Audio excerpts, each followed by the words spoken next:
écoutez, déjà, alors il y a de grandes chances que je mette la rediff en vidéo avec un peu de montage. Donc bonjour la rediff, s'il y a des gens sur la rediff tout simplement, n'hésitez pas à mettre bonjour, je suis sur la rediff dans les commentaires. Bon allez, Give me a hell yeah! Give me a hell yeah! nous sommes partis pour débriefer tous ensemble SummerSlam 2000, j'allais dire 2014, ça va bien, oui, bonjour. Avec comme main event Brock Lesnar contre John Cena, bien sûr. Alors voilà, SummerSlam 2024 qui s'est déroulé à Cleveland, dans l'Ohio. Un show très attendu, de par une carte plutôt alléchante. Imagine Survivor Series, Team WWE versus Team AEW Wargames. Mais au secours, les mecs, arrêtez de faire du fantasy booking, là. On parle de choses sérieuses. Ouais, si on faisait un match entre Maxime Dupri et le Great Khali, je pense que c'est un 5 étoiles. Donc je disais, show très attendu, des storylines hyper marquantes, hyper fortes, qui ont animé les gens, entre autres Liv Morgan et Rhea Ripley, avec Dominic Mysterio et Drew McIntyre contre CM Punk. Également Cody Rhodes et la Bloodline. Bon, je sais pas si ça a vraiment animé les gens, Cody Rhodes et la Bloodline.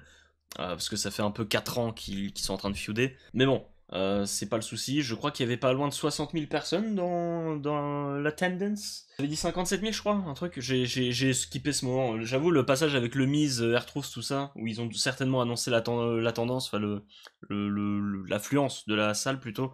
J'y ai pas forcément prêté attention, je vais pas vous mytho. Alors, bon, on va commencer directement avec le premier match, je suppose. Alors attends, faut que je sois sur la bonne scène. Le match d'ouverture, c'était bien entendu l'une des grandes storylines de la WWE depuis un mois et demi, 2 mois, même plus, parce que depuis la blessure de Rhea Ripley en soi. Rhea Ripley, accompagné de Dirty Dominic Mysterio, qui affronte la championne Liv Morgan, qui a subtiliser le titre. Pas vraiment de Rhea Ripley du coup, parce qu'elle l'a pris à Becky Lynch, qui elle l'a récupéré du titre vacant que Rhea Ripley a laissé. L'une des meilleures storylines actuellement à la WWE. Ça a été décrié pour certaines personnes, par certaines personnes plutôt. Oui, on est de retour dans les années 90, avec l'attitude era, le début des années 2000, où les meufs, elles servaient juste à montrer leur physique, tout ça. On s'en fout, bien au contraire, je trouve que ça a été très très bien amené. Liv Morgan qui était là pour tout enlever à Rhea Ripley, bah c'est réussi, elle lui prend le Judgment Day, elle lui prend Dominic Mysterio, elle lui a pris le titre. Rhea Ripley n'a plus rien techniquement, si ce n'est Damien Priest on va dire.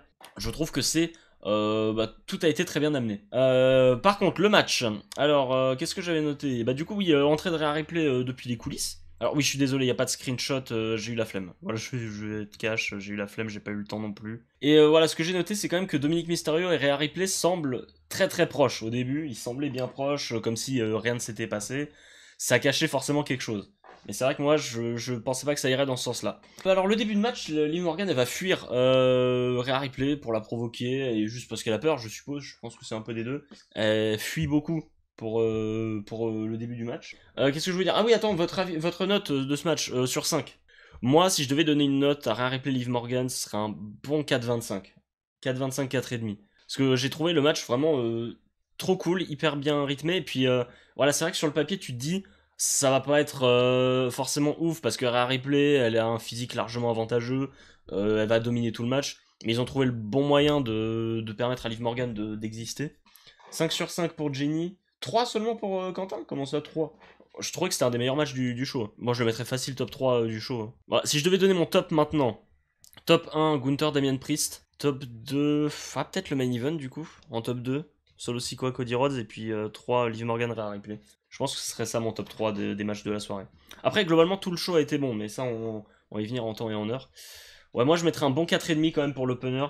C'était voilà, ils ont trouvé du coup le bon truc pour créer un équilibre dans le match, c'est que Liv Morgan, elle s'est appuyée sur la blessure de Rhea Ripley en l'envoyant dans un poteau qui lui a démis l'épaule.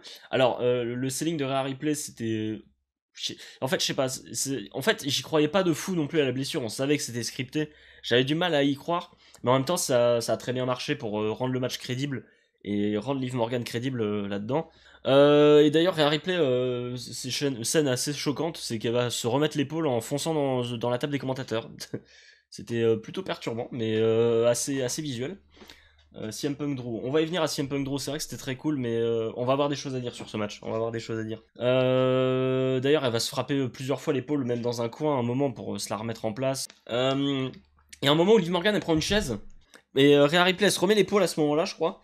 Bon, c'est ce que j'ai noté, hein, donc j'essaie de suivre mon ordre chronologique. Donc Rhea Ripley se remet l'épaule encore une fois dans un coin, après que Liv Morgan ait pris la chaise. Et elle enchaîne, enfin elle contre Liv Morgan avec sa chaise et elle lui porte un Riptide. Et là ça va être le gros tournant, l'un des grands tournants du match, c'est que Rhea Ripley, après avoir contré Liv Morgan, elle va pas lui faire le tomber et elle va prendre la chaise elle-même pour l'utiliser contre Liv Morgan. Et là, moment intéressant, je pensais pas que ce serait l'élément déclencheur et qui annoncerait le turn de Dominic Mysterio, mais du coup Dominic Mysterio va lui prendre la chaise et l'empêcher de l'utiliser. Et moi je me suis dit, bah non, Dominic Mysterio il l'empêche d'utiliser parce que sinon elle se fait disqualifier, elle va perdre le titre, c'est pas la peine, et c'est pas la peine de se laisser envahir par sa rage. Et bah, du coup il s'engueule, et du coup voilà, et elle prend un Oblivion, c'est comme ça que ça s'appelle le finish de Liv Morgan, il va falloir me corriger l'Oblivion, tu sais, où elle... Ouais, son finisher quoi, Liv Morgan porte son finisher sur Rhea Ripley, mais elle se dégage.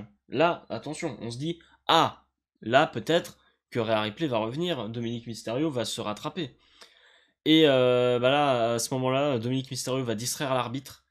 Et là, on comprend. Et il fait un signe à Liv Morgan, vas-y, vas-y, elle est en train de se relever, porte-lui ton truc là. Liv Morgan porte un deuxième Oblivion, un second Oblivion, parce qu'il n'y en aura pas de troisième, sur la chaise cette fois-ci. Et ce qui permet à Liv Morgan de remporter le match. Victoire de Liv Morgan qui conserve son titre. Et Dominic Mysterio qui coûte le match à Rhea Ripley. C'était le gros OMG moment de ce show. Voilà, Dominic Mysterio qui célèbre avec Liv Morgan. Enfin, Liv Morgan célèbre avec Dominic Mysterio. D'ailleurs, belle moustache Dominic Mysterio, j'ai pas précisé. Très belle moustache. Et là, ils s'embrassent sous les yeux d'une Rhea Ripley dépitée. C'était terrible, c'était terrible. Puis Dominic Mysterio qui fait des doigts à la foule. Là, c'est là. En fait, ça c'est un des autres éléments qui montre que la WWE est en train de passer dans une autre dimension. Parce que Dominic Mysterio qui fait des doigts d'honneur au public, c'est quand même pas anodin. Et j'ai trouvé ça plutôt stylé. Bah pour refaire un bilan, voilà, je mettrais un bon 4,5 pour ce premier match qui était vraiment très très bon.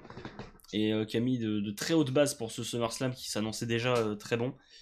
Et on peut enchaîner avec le match suivant, hein, je pense. Le match suivant, il faut que je passe à la slide suivante. C'était bien entendu le championnat intercontinental de ce bon vieux Sami Zayn, vainqueur de Gunther à WrestleMania, qui affronte dans une revanche de Money in the Bank Braun Breaker, l'étoile montante de la WWE, qui est un avenir très radieux potentiellement à la WWE. Il a une bonne gueule, il a un bon style de catch, il a tout ce qu'il faut. 6 sur 10 pour le Sami Zayn Braun Breaker. C'est un squash, donc pas de note. Je pense que c'était pas vraiment un squash, hein.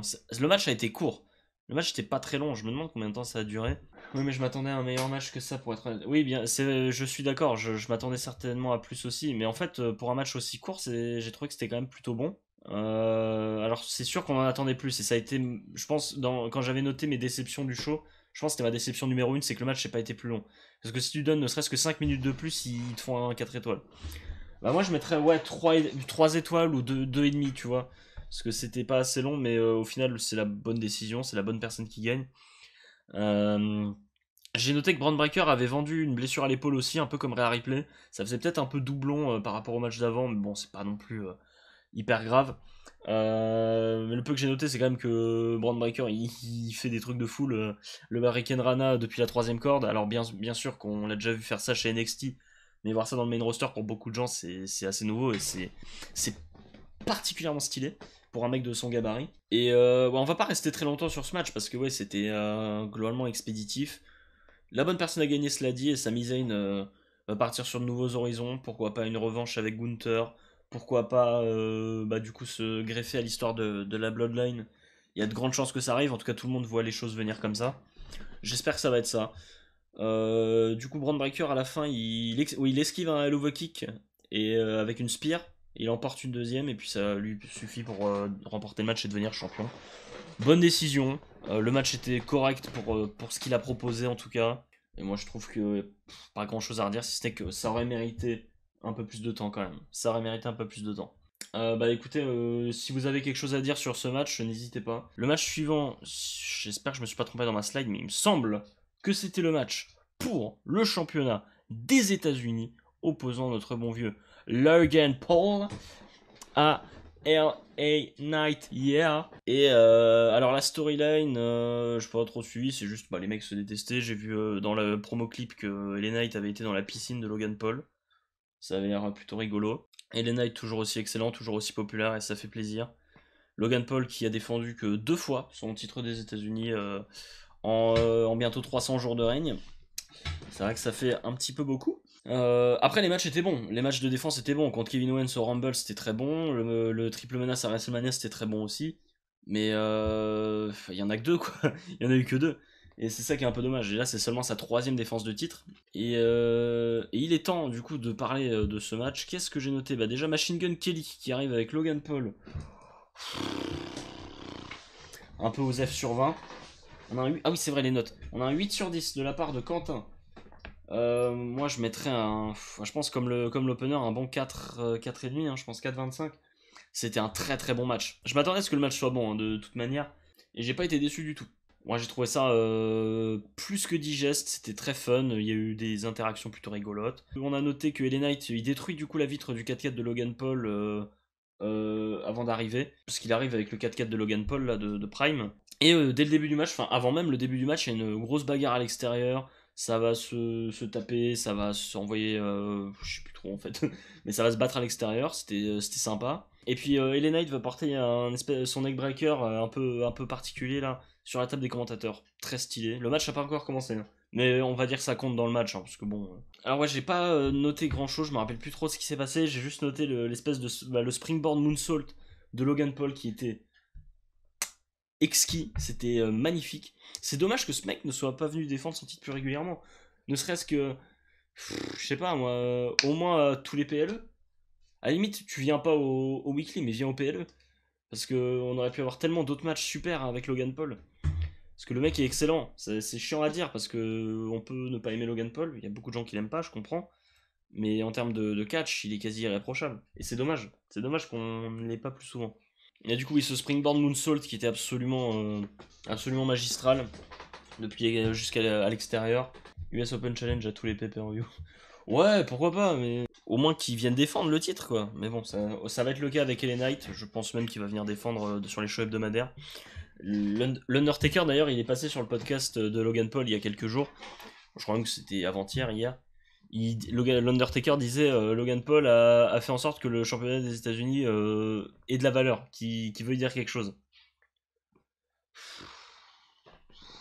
À la limite que ça veut dire quelque chose pour les fans sur internet, les abonnés, mais pour le catch en lui-même et la WWE, le championnat des États-Unis c'était peut-être devenu le championnat le moins prestigieux de tout le roster. Il était grand temps qu'LA Knight intervienne. Et LA Knight à un moment il va casser la gueule des potes de Logan Paul à l'extérieur. Et il y a MGK, Machine Gun Kelly, qui va donner un point américain à Logan Paul. Classique, hein, c'est le schéma de base d'un match de Logan Paul. S'il n'y a pas de point américain, ça ne marche pas. LA Knight, il prend un coup de point américain, justement. Mais il a le temps de se ressaisir. Et il contre la Buckshot Lariat de Logan Paul avec son BFT, le finisher. 1, 2, 3 et victoire d'LA Knight. Yeah. Nouveau champion des États-Unis. Enfin, après 2 ans, LA Knight a enfin le titre qu'il mérite dans le main roster. Tu peux pas faire plus mérité que ça. Un mec qui aurait dû avoir un titre bien avant, je suis d'accord. Mais au moins il l'a enfin. On va pas s'en plaindre et je pense qu'il est l'homme de la situation pour remettre de la valeur sur ce titre des États-Unis. Faut pas que ce soit un champion de transition. Il faut qu'il soit crédible, il faut qu'il ait des storylines intéressantes. Il y a énormément de catcheurs intéressants dans la mid-card de SmackDown qui a cruellement besoin de LA Knight en tant que champion. T'as des Carmelo Hayes, t'as des... Putain, il y a que Carmelo Hayes qui me vient en tête. C'est quoi le roster WWE? Il y a qui? Il y a qui d'autre à SmackDown? T'as des Andrade, des Austin Theory, des Baron Corbin, des... Bah non, Bobby Lashley, je crois que c'est plus le cas. T'as des Giovanni Vinci qui a plus rien à faire. T'as Grayson Waller. T'as Johnny Gargano, Kevin Owens. T'as Paul Heyman. T'as Shinsuke Nakamura. Il y a tellement de monde il y a tellement d'adversaires possibles. Il y a Dragon Lee aussi. Attends, Dragon Lee, je l'ai pas vu. Il est à SmackDown, Dragon Lee? Je crois qu'il était à Raw. Bref. Vous voyez, il y a beaucoup de potentiels adversaires cool pour LA Knight. Je sais pas si c'est le bon moment, si c'est le moment parfait pour LA Knight, mais il était temps en tout cas qu'il ait un titre. Et ça fait hyper plaisir. J'étais tellement content qu'il remporte ce titre. Et quoi qu'on en dise, peut-être que le mec n'est pas au goût de tout le monde in-ring. Moi j'aime beaucoup en tout cas ce qu'il propose dans son catch. Il va tout casser. Je suis sûr qu'il va tout casser. Je suis sûr qu'LA Knight va faire des choses formidables avec ce titre. Est-ce qu'on passe au match suivant? Alors le match suivant, que je me trompe pas, c'était Bayley Nia Jax, non? C'est cela. Bayley contre Nia Jax. C'était un match où j'avais très peu d'attentes. Je le trouvais relativement prévisible, mais ça a été un problème. Bah, tiens, on va en parler maintenant du coup. SummerSlam a fait l'unanimité sur beaucoup de choses. C'est un super show, le retour de Roman Reigns, les matchs étaient cool, tout ça. Mais il y a une critique qui est beaucoup revenue, c'est ouais, mais en fait Triple H c'est nul parce que tout est prévisible, on sait que ce qui va se passer, et puis du coup c'est moins bien. Tu vois, c'est ça le problème des gens, c'est que quand tout va bien, il y a toujours un truc à redire. Parce que là, SummerSlam, pour moi, il n'y avait rien à redire, hein, quasiment. 4 sur 10, oh, t'es dur quand même. Hein. T'es dur, moi je mettrais plutôt. Allez, moi je vais mettre sur 5 plutôt. Moi je mettrais. Pour moi, je le mets au-dessus de Sami Zayn, Brand Breaker. Parce qu'on a donné plus de temps et mine de rien, c'était pas si mal. Moi je mettrais un 3,25, 3,5 en vrai. Non, 3,5 peut-être un peu trop, mais 3,25 en vrai. J'ai trouvé le match vraiment pas mauvais du tout. Mais bref, voilà, du coup, les gens critiquent beaucoup.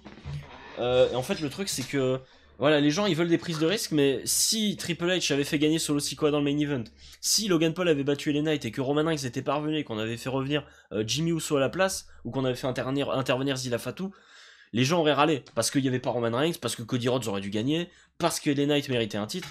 Voilà, si Triple H avait voulu prendre des risques, ça aurait été critiqué aussi. À un moment, les mecs, il faut savoir ce que vous voulez. Et en fait, le truc, c'est que Triple H, comme disait Sturridge, je crois, c'est que c'est peut-être trop bien écrit. C'est tellement bien écrit que tu sais où ça va aller. Mais. Je veux dire, si Damien Priest avait gagné contre Gunther, les gens auraient râlé aussi, je pense. Même si les gens commencent à aimer Damien Priest, les gens auraient dit non, mais Gunther, il mérite le titre, et ouais. Moi, les gens qui disent ça, je leur dis ta gueule. Ah, mais t'as bien raison. Mais en fait, après, le truc, c'est que je traîne sur Twitter et c'est là qu'il y a les pires êtres humains. Mais ouais, moi, ça me déçoit, quoi, qu'on soit pas capable d'apprécier un show à sa juste valeur. Et on va reparler un peu d'un truc dans la même veine, plus ou moins, dans le match qui va venir après. Mais ça vient après, du coup. Qu'est-ce que j'ai noté? Le début de match, c'est Bayley qui prend le dessus. Elle arrive à faire un peu la différence face à Nia Jax, malgré la différence de gabarit. Mais très vite, voilà, Nia Jax, ça va prendre le dessus, elle va dérouler son catch. Bayley va avoir quelques comebacks, mais globalement, c'est ouais, comme j'ai noté, c'est typique de ce genre de confrontation où t'as quelqu'un de grand et plus large contre un gabarit un peu plus petit. Bayley qui revient souvent avec des contres, des esquives, tout ça, mais globalement, Nia Jax, c'est plutôt elle qui dicte le tempo de ce match. Mais pourtant, le match était très cool, je trouve. Ça a été parfaitement. Voilà, c'est ce que j'ai noté à la fin, c'est match sans grande dinguerie, mais très bon dans ce qui a été proposé. Belle opposition. Voilà, tu vois, moi c'est ce que j'ai retenu de ce match. Esquive de la leg drop depuis la deuxième corde. Oui, Bayley qui va contrer la leg drop de Nia Jax depuis la deuxième corde. Elle va porter une Bayley to Bayley souplex pour le compte de 2. Bayley, quand même, physiquement, elle a montré des trucs impressionnants, quoi. Bah, elle porte du coup la Bayley to Bayley. Et il y a aussi du coup cette power bomb. Elle porte une power bomb à Tiffany Stratton. Non, c'est pas ça. Elle porte une power bomb à Nia Jax. Et c'était vraiment impressionnant, quoi. Et le truc, c'est que c'est pas elle la porte et puis elle la lâche direct. Non, elle l'a gardé bien 5 secondes dans les airs. Et il faut le faire, quoi. Bayley va se dégager du finisher de Nia Jax. Mais globalement, Nia Jax va rester devant. Nia Jax va porter 2 powerbombs, elle porte 2 fois son finisher pour vraiment finir Bayley et remporter le titre. Et du coup j'ai noté l'intervention de Tiffany Stratton qui a fait genre de cash-in, mais je sais plus, c'est Bayley, je crois qu'il lui a juste mis une mandale. Et puis Tiffany Stratton était out. Et puis voilà, Nia Jax a déroulé, puis elle a remporté le match, elle a remporté le titre. C'est globalement mérité hein, par rapport à ce qu'elle a proposé. On peut critiquer Nia Jax, son catch est peut-être pas forcément comme tout le monde aime le catch. mais elle s'est quand même grandement améliorée. Son personnage est très bien construit, je trouve. Elle est la championne, enfin, elle va sûrement être la championne dominante qu'elle aurait dû être. J'ai confiance, et puis merci Bailey, c'était, même si ça aurait pu être beaucoup mieux, merci, le match à WrestleMania 40, j'oublierai jamais, un match magnifique, suivant, Quentin par contre, doucement, un peu de respect, ce match était loin d'être horrible, tu es dur, tu sais quoi, tu sais quoi, hein, voilà, 10 secondes de time-out, espèce de méchant. Donc bref, voilà, c'est un match qui a pas été vraiment très, comment on peut dire, c'est quoi le terme globalement, c'est pas très... pas eu beaucoup d'artifices, on va dire. C'était pas hyper vertigineux. Il n'y a pas eu beaucoup de grosses dingueries, mais dans ce qui a été proposé, dans son registre, c'était très solide. C'était quand même très solide et le résultat était le bon à la fin. Ça nous fait déjà 3 changements de titre, je crois. C'est cela, 3 changements de titre en 4 matchs de championnat. Ça promet, sachant qu'il y en a encore 2 à venir. Mais avant de parler des 2 prochains matchs de championnat, on a un très gros morceau à aborder qui était l'un des matchs les plus attendus, si ce n'est le plus attendu de ce SummerSlam. Je parle bien entendu de Drew freaking McIntyre contre CM freaking Punk, arbitré par Seth freaking Rollins. Give me a hell yeah! Ah là là, une storyline impériale. Globalement, ça a été un quasi sans faute jusqu'à maintenant. On a un 8 sur 10 de la part de Quentin. J'ai du mal à noter ce match, honnêtement. Alors du coup, on a une storyline impériale qui nous a régalé globalement depuis la blessure de de Punk au Royal Rumble. McIntyre qui a complètement repackagé son personnage en psychopathe, addict aux réseaux sociaux, tout ça. Il est exceptionnel, McIntyre. Je pense que c'est lui le meilleur catcheur de la WWE actuellement. En tout cas au niveau du personnage. Je pense qu'on fait difficilement mieux. Ouais, ce triangle de haine, j'adore ressortir ce truc, mais ce triangle de haine entre McIntyre, Rollins et Punk, ça me régale, j'adore.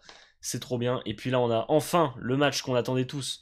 Après que Punk ait coûté toutes les opportunités de McIntyre, il lui a coûté le titre à WrestleMania 40. Il lui a coûté le titre à Clash at the Castle devant son public.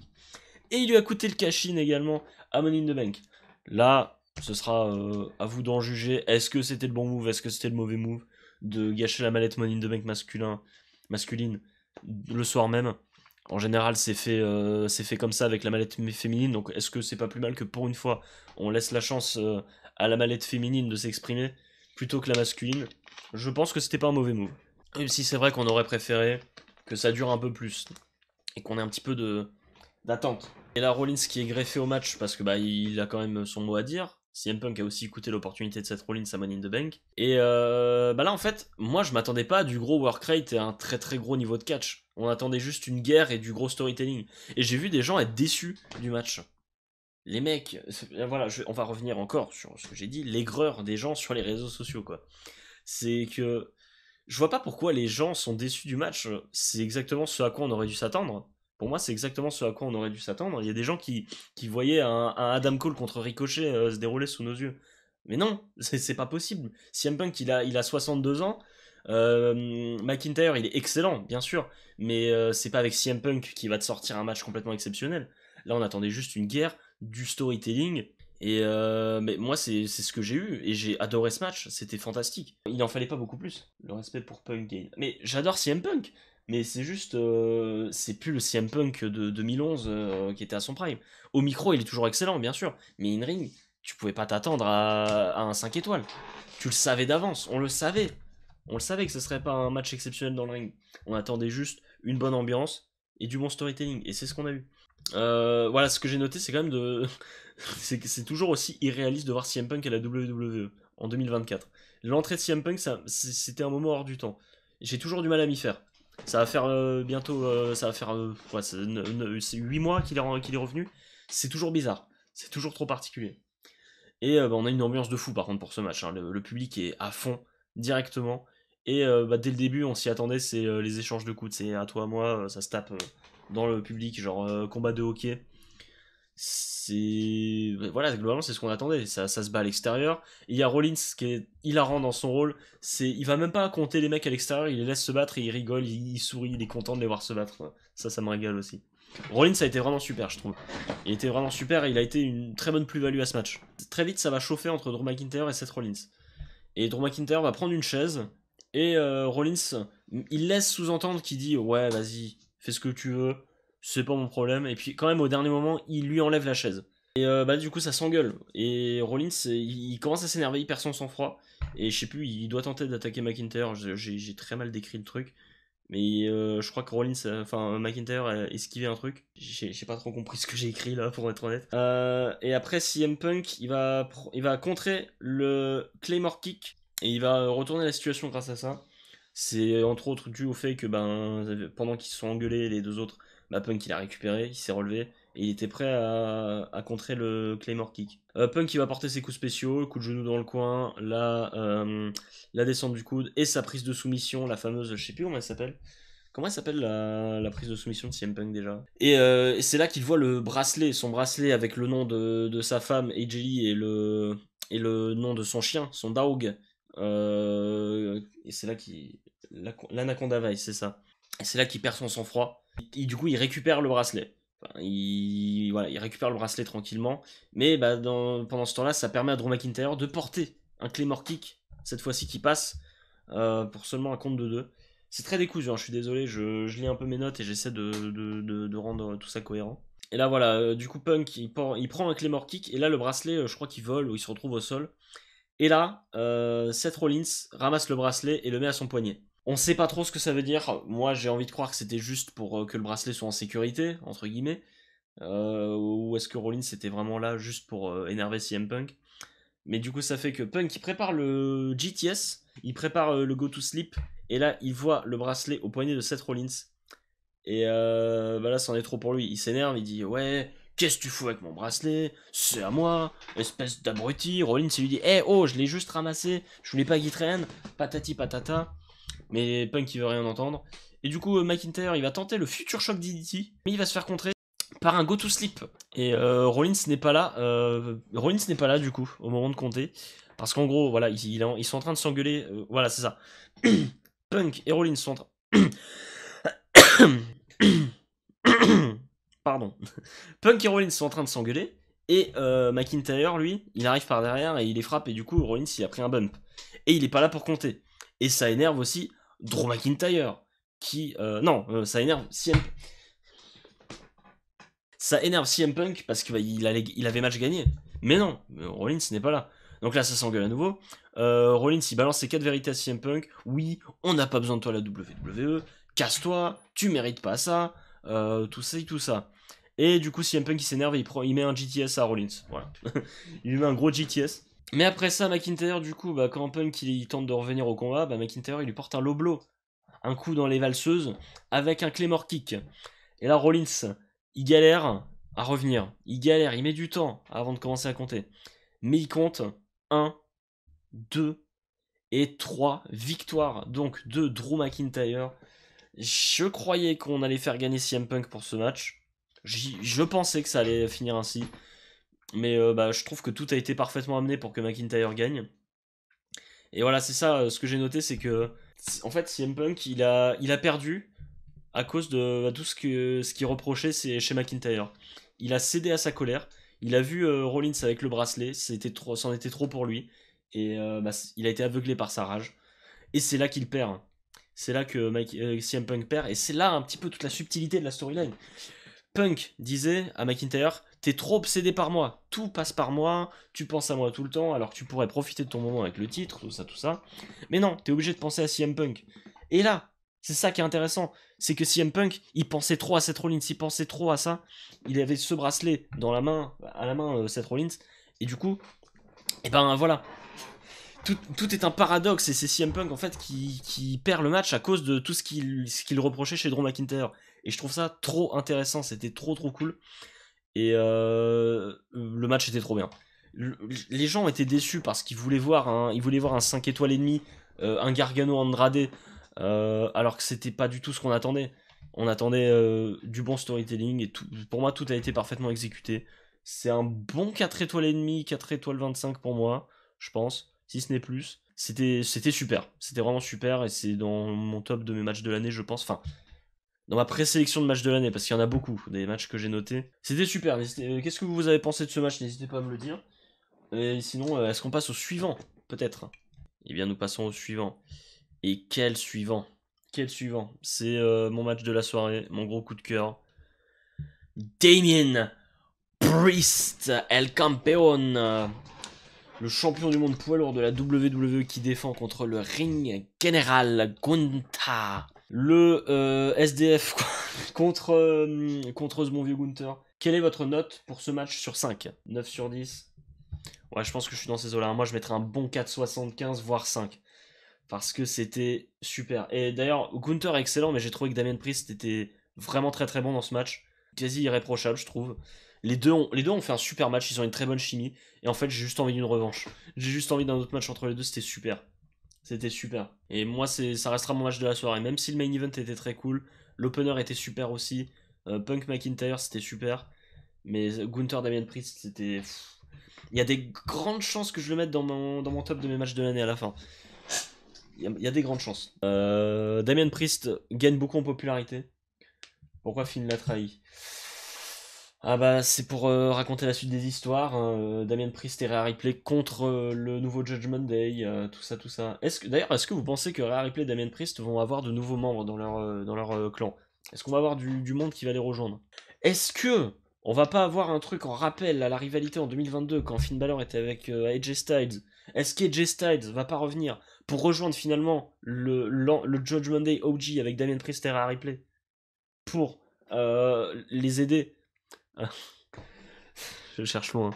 Non, moi je pense qu'on aura simplement un match mixte, potentiellement Rhea Ripley et Damien Priest contre Liv Morgan et Dominique. Je vois ça venir gros comme une maison. Mais enfin bref. Du coup, Damien Priest prend le dessus au début. Après, Gunther il revient vite et il va imposer son tempo méthodique. Priest a beaucoup de répondants. Il va même faire saigner Gunther à la poitrine à un moment. Je sais plus si c'était sur un Atemi, un coup de pied ou je sais plus trop quoi. Mais Gunther il voit ça, il est énervé. Et là, du coup, on a une vraie opposition entre deux powerhouses. C'est juste des grands gabarits qui se foutent sur la gueule, qui tapent. Damien Priest va se dégager de la powerbomb de Gunther, qui est l'un de ses 10 000 finishers. Priest va également porter son South of Heaven, et Gunther va se dégager évidemment. Et voilà, il y a ce truc, à un moment où Damien Priest, il est limite en train de mourir. On le voit, il est à bout. Priest, en fait, il est à genoux. En fait, il fait un peu comme Roman Reigns à WrestleMania 31. Je sais pas si vous avez la ref où Roman Reigns, il était en train de rire à chaque coup de Brock Lesnar et il le regardait. Et là, c'était un peu dans le même délire en fait, mais Damien Priest, il lui faisait des gestes comme ça. Viens, continue de me frapper, j'ai pas mal. Et puis c'est à ce moment-là que Finn Balor arrive pour soutenir Damien Priest. Et là, la WWE a joué avec notre cœur. Donc Damien Priest retrouve un second souffle en voyant Finn Balor. Il se sent pousser des ailes, mais Gunther il revient très vite et il semble intouchable en fait. Il lui met un... D'ailleurs, il va mettre un sale coup à Finn Balor, c'est ce que j'ai noté. Je sais plus trop qu'est-ce qu'il lui a mis, mais voilà. Mais Damien Priest, il a pas kiffé du tout. Et là, il pète un câble. Il Super Saiyan, Damien Priest. Il lui porte 2 clotheslines de fou, un Razor's Edge, le South of Heaven. Je crois que c'est là, ouais. Le South of Heaven. Mais Finn Balor, alors que Gunther était fini. Gunther avait perdu. Finn Balor met le pied de Gunther dans la corde.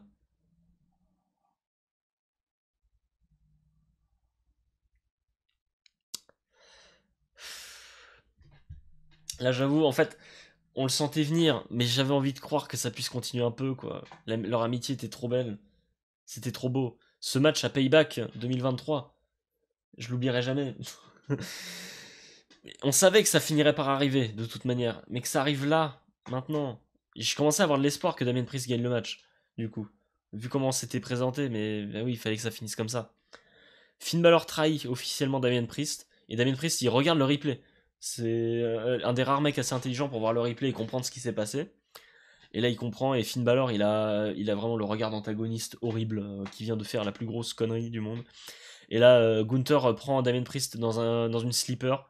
L'image est incroyable. Vraiment, l'image de Damien Priest qui est en souffrance dans la sleeper. Et puis t'as Finn Balor qui est en train de le regarder souffrir avec son regard d'antagoniste ultime. C'était vraiment super, quoi. Mais Damien Priest, il parvient à s'en sortir. Et il trouve la force pour aller étrangler Finn Balor un petit moment. Mais Gunther, il revient très vite. Il lui remet une powerbomb, une sleeper, une nouvelle fois. Et cette fois-ci, Damien Priest pass out dans la soumission. Et victoire de Gunther, nouveau champion. C'est le bon résultat. Gunther méritait le titre. Damien Priest sort d'un très bon run et je pense qu'il pourra en avoir d'autres prochainement parce que le mec est excellent. Il a montré qu'il avait des épaules pour être un champion du monde. Et le match était excellent. C'était super, il y a eu... En termes d'overbooking, il y a eu juste ce qu'il fallait. Juste le nécessaire. Finn Balor, il a... En fait, toute sa présence, quasiment, il a joué le rôle du babyface. Finn Balor, il est devenu face le temps de soutenir Damien Priest. Et puis à ce moment où il met le pied de Gunther dans la corde, juste ce qu'il fallait. C'était juste la petite touche de subtilité, la petite brindille de persil sur la salade qui rendait le truc parfait, quoi. Et pour moi, c'est le match de la soirée. J'avais noté match de la soirée jusqu'à maintenant. Voilà, c'était le match de la soirée tout court. Même si le main event était très cool, c'était super, quoi. Il y a eu du drama avec le turn de Finn Balor. Damien Priest et Gunther étaient au sommet de leur art. Je trouve que les deux ont sorti un match phénoménal. Quatrième changement de titre de la soirée. Et bah ce sera le dernier du coup. Mais ouais, je sais pas ce que vous avez pensé de ce match, mais moi j'ai trop kiffé. Vraiment j'ai juste trop kiffé. C'était génial. On passe au main event. Solo Sikoa, le leader de la Bloodline 2.0, challenge The American Nightmare, Cody Rhodes, le champion de la WWE. Premier truc que j'ai noté, c'est Solo Sikoa qui arrive seul, malgré les Bloodline Rules, parce que oui, c'était des règles de la Bloodline, comme on a vu dans le main event de WrestleMania 40. On va retrouver un peu de WrestleMania 40 dans ça d'ailleurs. Il arrive seul, voilà. Bon après, vous vous doutez bien que la Bloodline va intervenir après. Bon, Cody Rhodes, lui, on a encore une entrée filmée depuis la Gorilla Position, enfin les coulisses. Il sort de sa caravane, il retrouve son toutou Pharaoh. Et là, moment très très important, qui nous a planté une petite graine pour ce qui allait se passer derrière. Il croise Arn Anderson, si je dis pas de bêtises. Et ce Arn Anderson, ce bon vieux Arn Anderson, l'un des mentors de Cody Rhodes, il lui dit t'inquiète, je sais que ça va être dur, mais t'es pas tout seul. T'as des amis. Et là, c'est la phrase qui fait tic dans la tête de tout le monde. Il a des amis, certains dont il n'a pas idée. Qu'est-ce que ça veut dire, hein? Bon, avec le recul, du coup, on sait très bien de qui il parlait. On sait très bien de quoi ce qu'il voulait dire, ce mon vieux Arn Anderson. C'est vrai que sur le moment, il se passe un truc à ce moment-là. Bref, entrée de fou pour Cody Rhodes qui remet son espèce de casque de squelette qu'il avait à WrestleMania 40 là, je crois, ça y ressemblait en tout cas. Il est toujours accueilli comme un héros, le public est en feu. Il y a une grosse atmosphère au début du match, on sent que c'est un match important. Et on a un Solo Sikoa qui se montre très très fort au début, qui va contrer, enfin il va même pas contrer, il va juste encaisser les clotheslines de Cody Rhodes sans flancher. Il tombe pas. On essaie de crédibiliser Solo Sikoa un maximum, parce que tout le monde croit plus en Jacob Fatu qu'en Solo Sikoa. Je trouve ça dommage parce qu'il a une bonne gueule. Et je pense que le problème de Solo Sikoa, c'est les cheveux blonds. Je vais pas vous mentir, je pense que c'est les cheveux blonds. Il faut qu'il enlève cette couleur. Ou alors qu'il se laisse pousser les cheveux, je sais pas, mais les cheveux blonds, ça va pas. Je pense vraiment que c'est ça un des gros trucs qui nuit à son charisme. Bon, globalement, le match est très équilibré, avec des moments forts de part et d'autre. J'ai trouvé Solo Sikoa plutôt bon dans son langage corporel aussi. Et on le voit reprendre pas mal de mimiques de Roman Reigns. Ses agacements, certaines têtes qu'il nous fait, des réactions à certains trucs. On retrouve beaucoup de Roman Reigns en Solo Sikoa, et je trouve ça très cool en fait, d'appuyer autant sur le fait que il veut remplacer Roman Reigns, il veut être le nouveau chef tribal, il veut être à la tête de la Bloodline. J'ai trouvé que c'était très subtil, mais vraiment super en fait. Cody Rhodes il va reprendre le dessus avec un cutter parce que il était dominé apparemment. C'est très le bordel. C'est très le bordel. Ça, c'est très peu français. Il va contrer aussi un disaster kick de Cody Rhodes avec une powerbomb, le bon vieux Solo Sikoa. J'ai noté il y avait un moment, il y avait un enchaînement sympa qui était très rythmé, avec un moment Solo Sikoa qui s'apprête à frapper l'arbitre, mais il s'arrête au dernier moment, et du coup ça permet à Cody Rhodes de revenir. C'est beaucoup du à toi à moi, c'est Cody Rhodes qui domine, Solo Sikoa revient très vite, chacun a ses offenses un petit peu chacun son tour. Et on a un moment un double down après une superplex, mais au final ça va pas amener grand chose. Je m'attendais à ce qu'il y ait le premier overbooking, enfin la première intervention à ce moment-là, au moment où il y a le double down après la superplex de Cody Rhodes. Mais non, on enchaîne sur un slugfest, ça fait des bouts pour Solo Sikoa, ça fait des yeah pour Cody Rhodes, j'allais dire les Knights après avoir dit yeah, le lapsus. Cody porte un crossroads, après que Solo ait tenté de le porter, oui, parce que Solo Sikoa a tenté un crossroads, mais bah non, Cody Rhodes il a été plus rapide, il a été plus intelligent. Et c'est à ce moment-là que la Bloodline arrive. Ces bons vieux Tongaloa et Tamatonga qui viennent lui casser la gueule. 7 sur 10 pour le main event. Ouais, je pense que c'est dans ces eaux-là à peu près. C'est pas. Ouais, je mettrais un bon 4, 4,5. Ah, non, peut-être un peu moins quand même. Parce que tu vois, quand tu compares au main event de WrestleMania 40, c'est que le début de match, avant qu'il y ait des interventions, c'était bien. sans être forcément exceptionnel, alors que WrestleMania 40, avant même les interventions, c'était déjà un des plus grands matchs de tous les temps. Je pèse mes mots. Ils viennent lui casser la gueule, et puis là, voilà, à ce moment-là, intervention Kevin Owens, qui arrive pour aider Cody Rhodes. Il vient se débarrasser plus ou moins de la Bloodline, mais il est quand même en 1 contre 2, donc il se retrouve très vite en difficulté. Et là, qui arrive Randy Orton, la vipère, qui vient bien sûr pour prêter main forte à son ami Kevin Owens.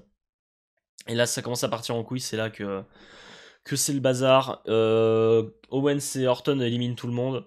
Ils détruisent Solo Sikoa avec des finishes et tout. Enfin, je sais plus s'ils font des finishes, mais ils lui font très mal. Cody Rhodes porte son Crossroads, mais Solo Sikoa se dégage. Même pas d'intervention, il se dégage. Clean. Là, on veut vraiment crédibiliser Solo Sikoa un maximum. Du coup, après ce dégagement de Solo Sikoa, Randy Orton et Kevin Owens, ils vont dégager Tama Tonga et Tonga Loa. Oui, voilà, ils dégagent Tama Tonga et Tonga Loa, ils vont se battre dans la foule, et là, les 4 ne vont plus revenir dans le match. On se retrouve de nouveau avec le 1 contre 1. Cody Rhodes va chercher des escaliers en métal, et il va frapper Solo Sikoa à plusieurs reprises. Et à un moment, avant que Cody Rhodes porte le dernier coup d'escalier, Solo Sikoa va porter une spear. Elle était superbe, je trouve. Spear de Solo Sikoa qui passe en dessous des escaliers et qui détruit Cody Rhodes.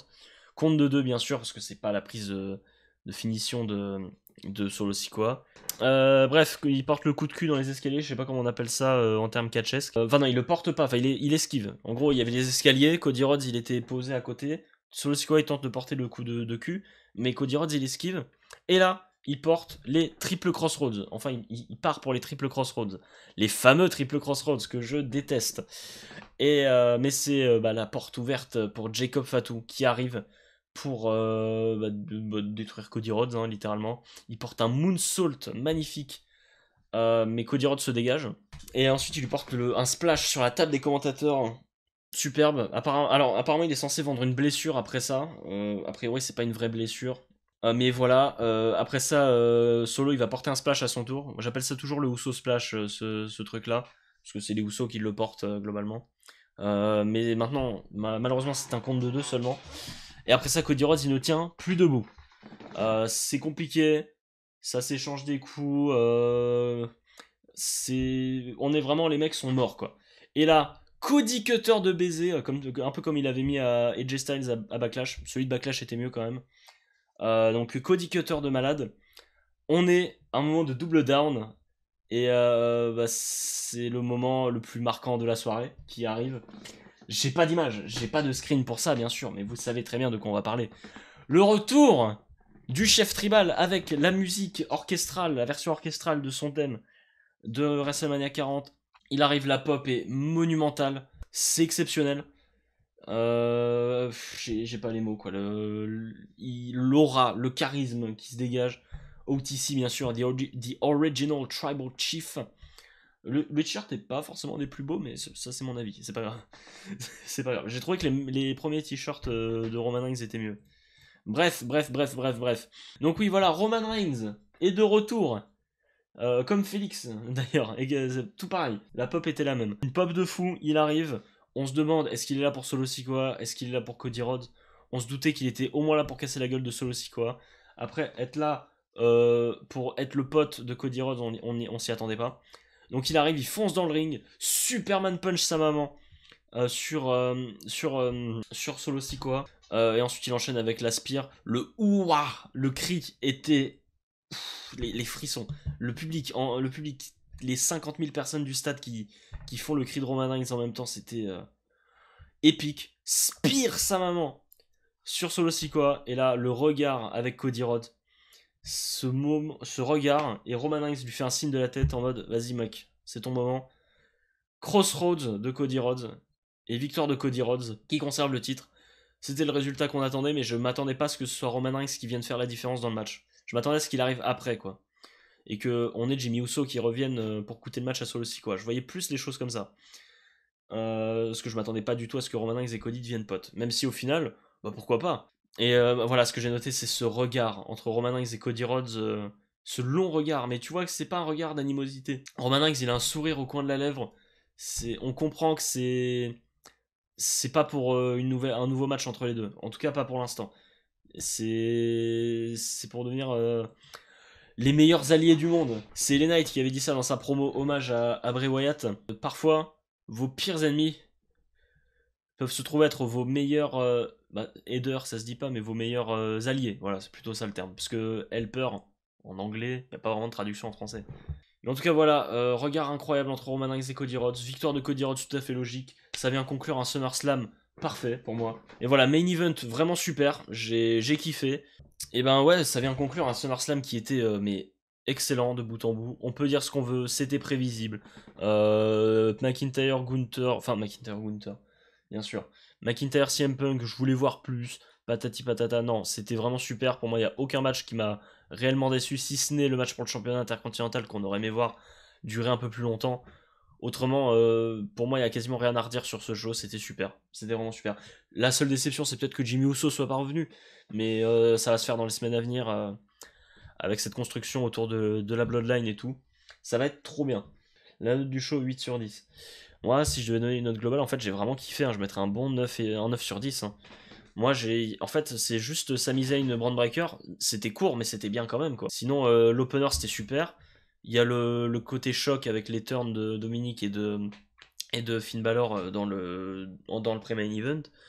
LA Knight, Logan Paul, c'était super, c'était très fun. Nia Jax, Bayley, c'était plutôt bon. C'était loin d'être mauvais. Drew McIntyre, CM Punk, c'était super. Gunther, Damien Priest, match de la soirée. Cody Rhodes, Solo Sikoa, trop d'émotions, il s'est passé trop de trucs, c'était super.